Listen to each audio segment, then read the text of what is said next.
What I'm going to do now is talk you through how to do the bay park. Now you'll usually get the bay park at the beginning of your test. Sometimes you'll get it at the end. So let's talk you through it as if you're starting your driving test and your vehicle is in its bay ready to go. So the examiner will ask you to drive out to the left or to the right and stop with your wheels straight and then reverse back into any one of the bays. So we're going to do it coming from the left side, that's the most common. Now before you go out and do the manoeuvre, you don't want to jump in straight away. Just get your mindset right. Think about the technique that your instructors taught you. Now the technique I'm going to teach you today is full lock to the left when we use a focal point in line with one of the white lines. It's quite an easy one and it generally works on most hatchback cars. So I've got my technique in my mind, so I'm ready to go. So I'm going to start with the POM routine. So clutch down fully. I'm going to palm the gear lever into first gear.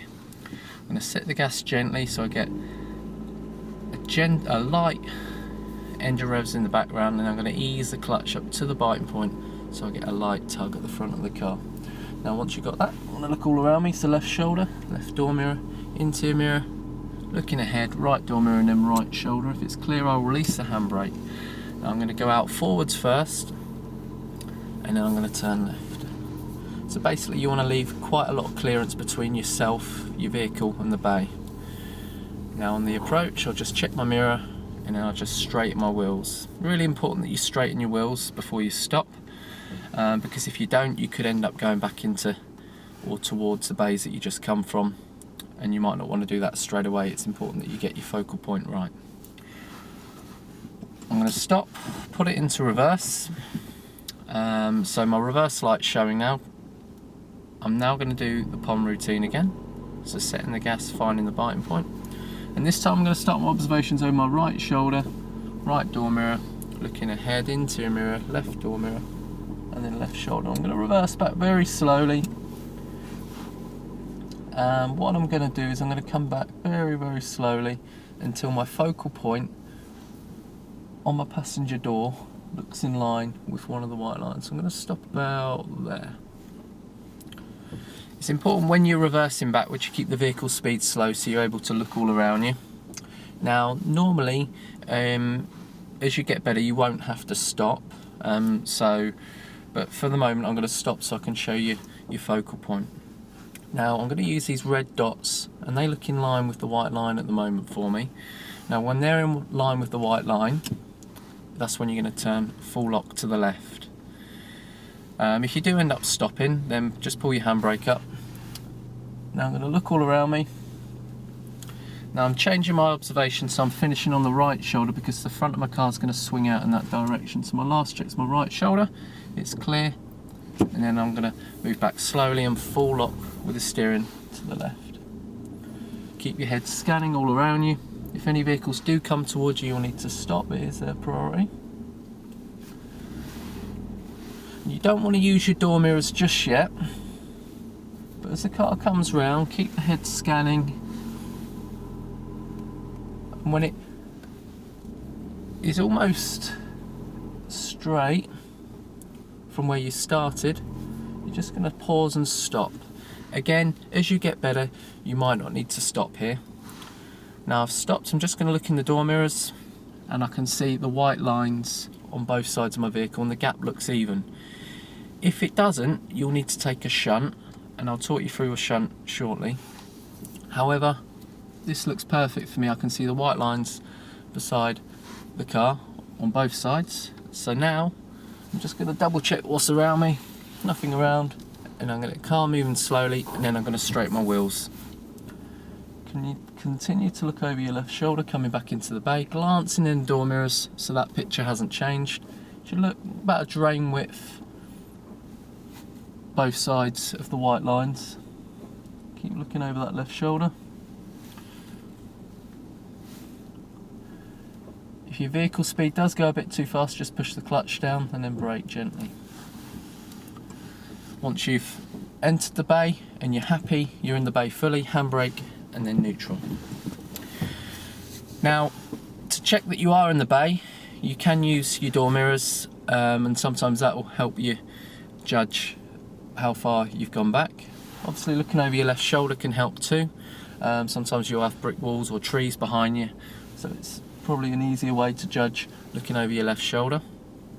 If you're really unsure, you can wind your window down and stick your head out, or once you've stopped, you can, as long as the handbrake and it's in neutral, you can just open up your door and check as well. Another heads up is looking beside your vehicle. You might have vehicles on either side of your car, and if you look at them, it's usually an easy way to judge whether you're in the bay if you've come back the same sort of distance that the vehicles beside you have as well. Now, a couple of things that I mentioned when I was doing the manoeuvre was vehicles approaching. Remember, it's their priority, so you will need to stop if they're coming towards you. By stopping, you're acknowledging that it's their priority, and then they're more likely to go around you. However, if they continue to wait, then just reset your observations to look all around you. If there's nobody there or nothing's changed, then you can proceed with caution.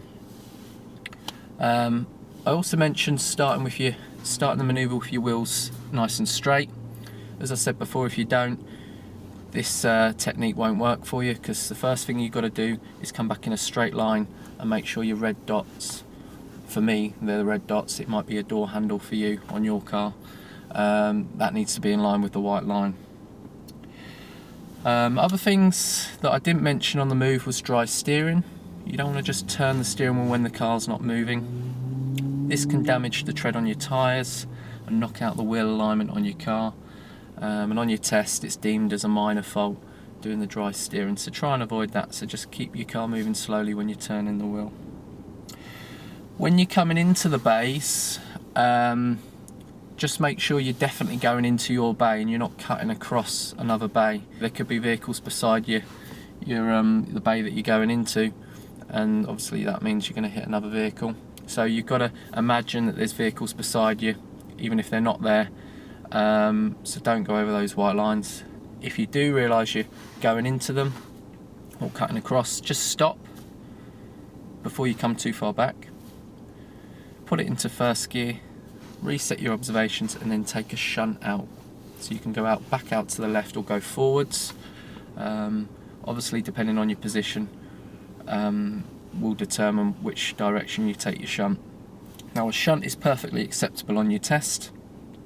The whole idea of a shunt is to give you enough space, so then when you go back into reverse and go backwards, you've got space now to adjust your vehicle going into the bay, and so you're not going across white lines and potentially hitting other vehicles. Observations. Obviously, you can get so boggled down with your technique on the manoeuvre that you looking in the door mirrors for the white lines that you can miss looking over your left shoulder and looking all around you. So keep that head scanning all the time, and remember, don't forget to keep looking over that left shoulder, especially when you're coming back into the bay. When you go to move out to start your test, obviously you've just completed the bay park, but just bear in mind there might be other tests beside you that are about to move off. So really common is people forget to look all around them, and then they move out just as another learner's moving out to start their test as well, and then one of the learners on their test's got to give and haul back there, both going at the same time. You both could end up failing your test. So obviously just do that 360 and make sure you're the only vehicle moving out of the bay. If you see someone else that might be doing it at the same time, just make eye contact, and obviously if they're not looking at you, then you're going to wait and let them go first. Just remember, when you're doing the manoeuvre, you are welcome to stop at various times. Say you hear something in the background, it might be a car or pedestrian, you're not sure, but you've heard something, just clutch down, foot on the brake, and then find out where it's coming from. It's much better that you do that than find out when that vehicle or pedestrian's got too close to your vehicle, and obviously the examiner could deem that as a serious fault because you haven't seen that coming towards you. So clutch down, stop, and find out where it's coming from. Also, on your focal points, just stop if you need to, Again, look all around you before you start turning the steering wheel though. The examiner won't mark you down if you're stopping just before you're turning. Obviously if you start stopping every couple of centimetres, then that's a bit over the top, but when it comes to turning the steering wheel another direction, there's no harm in just pausing, looking all around you before you turn the wheel. And that helps you if you're not very good at your manoeuvres. You know, some people are better than others. Some people's spatial awareness, coordination is naturally better than others. So keep it nice and simple if you find it tough, and stop when you need to. Lastly, if the examiner just sits there like a stone once you finish the manoeuvre, take that as a hint something isn't quite right. And it's usually the position of your vehicle. It might be that it's not quite coming to the bay fully, or it's too much near the white line or on the white line. So what you need to do then is just take a shunt forwards and then come back so you're in the bay fully. If you're not quite in the bay, then obviously just look all around you and then just do that little bit of extra reversing until you're in the bay fully.